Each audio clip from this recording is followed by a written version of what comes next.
అందరికీ praise lord. దేవుని నామానికి మహిమ కలుగును గాక. మీరందరూ బాగున్నారు కదా? మీరు పెడుతున్న ప్రతి ప్రార్థన రిక్వెస్ట్కి అనేది మేము ప్రార్థన చేస్తున్నాం. మా ఆశ అంతా ఒకటే, ఎక్కడైతే మీరు తృణీకరించబడ్డారో, ఎక్కడైతే వెలివేయబడ్డారో, ఎక్కడైతే గుండెలు పగిలిలగేడ్చారో అదే స్థలాల్లో నా ప్రభు మీ అందరిని హెచ్చించబోతున్నారు. విశ్వాసంతో ప్రార్థన చేయండి. ఘనమైన విజయాలు ఖచ్చితంగా నా ప్రభు మీ అందరికీ దయచేస్తారు. God bless you all. ఈరోజు వీడియో చూస్తున్న మీలో చాలామందికి ఒక ప్రశ్న ఉంటుంది.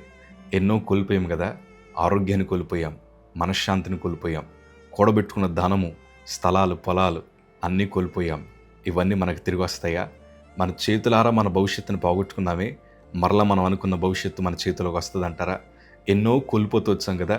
సొంతంగా కట్టుకున్న గృహాలు కూడా ఈరోజు అమ్ముకోవాల్సిన పరిస్థితికి వచ్చేసారు. ఉద్యోగాలు లేక, వ్యాపారాలు లేక ఎన్నో ఇబ్బందులు పడుతున్న మీతో నా ప్రభు మాట్లాడుతున్నారు. మీరు కోల్పోయినవన్నీ నా ప్రభు మీకు తిరిగిస్తారు. విశ్వాసంతో ఉండండి. ఘనమైన విజయాలు ఖచ్చితంగా నా ప్రభు మీ అందరికీ దయచేస్తారు. ఈ వాగ్దానం మీకోసమే. దేవుడు ఈ వాక్యం ద్వారా నేను అంతగానో బలపరుస్తూ వచ్చారు. యోబు గ్రంథము 8వ అధ్యాయము 7వ మాట చదవగలిగితే, అప్పుడు నీ స్థితి మొదటి కొద్దిగా నుండి నన్ను తొదుకు నీవు మహా అభివృద్ధి పొందెదవు. ఈ వీడియో చూస్తున్న మీ అందరి పట్ల ఈ వాగ్దానము నా ప్రభు నెరవేర్చునుగాక.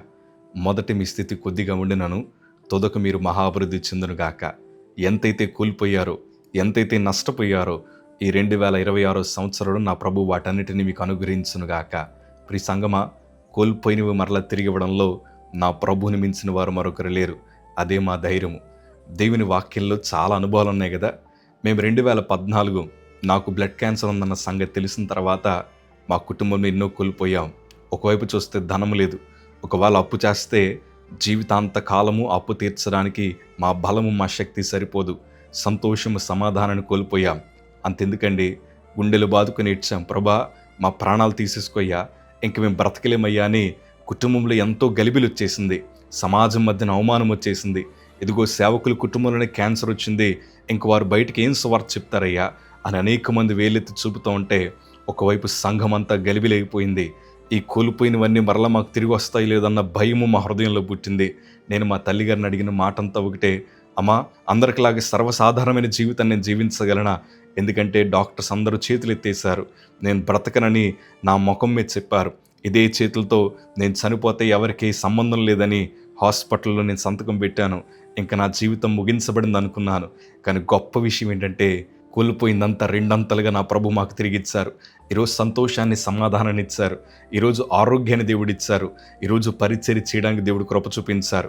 నేను చనిపోతే మా సంఘాలకి తాళం వేద్దాం అనుకున్నారు. అనేక మంది యేసు ప్రభుని దూషించడానికి సిద్ధంగా ఉన్నారు. కానీ గొప్ప విషయం ఏంటంటే, ఈరోజు సంఘాలను దేవుడు ఆశీర్వదించాడు. ఎవరైతే వెలెత్తి చూపారో వారి నోటంట వస్తున్న ఒకే ఒక్క సాక్ష్యము, జోషిని బ్రతికించిన వాడే నిజమైన దేవుడు అంటున్నారు. ఇంతకన్నా గొప్ప సంగతి మా జీవితంలో ఇంకేది లేదండి. కోల్పోయిందంతా ప్రభు మాకు తిరిగి ఇచ్చారు. అదే ధైర్యంతో అంటున్నాను, ప్రియ సంగమా, నువ్వు ఎంతైతే కోల్పోయావో నా ప్రభు నీకు తిరిగిస్తాడు. నువ్వు ఉద్యోగాన్ని కోల్పోయి ఉండొచ్చు, ఆరోగ్యాన్ని కోల్పోయి ఉండొచ్చు, వ్యాపారంలో నష్టపోయి ఉండొచ్చు, పిల్లల భవిష్యత్తు ఏమైపోద్దో, కుటుంబ స్థితి ఏమైపోద్దో, అయ్యో గృహం మధ్యలోనే ఆగిపోయింది, ఏంటి నా జీవితం ఎట్లా అయిపోయిందని ఎన్నో కలవరాలని జీవితంలో ఉండొచ్చు. కష్టపడుతున్నాను కానీ కష్టానికి తగిన ప్రతిఫలాలు లేవని నీ హృదయం ఎంతగానో కలవరం చెందుండొచ్చు. కానీ దిగులు పడకండి. నా ప్రభు వాగ్దానం చేస్తే వాగ్దానం నెరవేర్చగలిగిన దేవుడు. శ్రమ కూడా మనకు మేలేనండి. ఆ శ్రమలో దేవుడు ఎన్నో పాఠాలు నేర్పిస్తూ ఉంటాడు. కానీ ఆ శ్రమ తర్వాత ఎంత గొప్ప ఆశీర్వాదం అంటే, రెండంతల దీవెనలు ప్రభు సిద్ధం చేస్తారు. యోబు అందుకే 140 సంవత్సరాలు బ్రతికాడు. చాలామంది అనుకుని ఉండొచ్చు, యోబు ఇంకా ఆశీర్వాదాలు చూడలేడేమో, ఇంకా తన జీవితం అయిపోయిందని. కానీ అందరూ చూస్తుండగానే యోబుని దేవుడు దీవించడం ప్రారంభించాడు. అదే దేవుడు ఈరోజు నీ ప్రార్థన వింటున్నాడు. అదే దేవుడు ఈరోజు నీ భుజం తట్టి నేను ధైర్యపరుస్తున్నాడు. ధైర్యంగా ఉండండి. కోల్పోయినవన్నీ నా ప్రభు మీకు తిరిగి ఇస్తారు.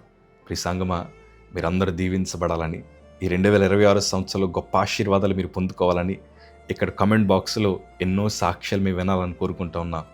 దేవుడు మీ అందరిని దీవించునుగాక. మీ కన్నీటిని ప్రభు చూస్తున్నాడు. ధైర్యంగా ఉండండి. God bless you.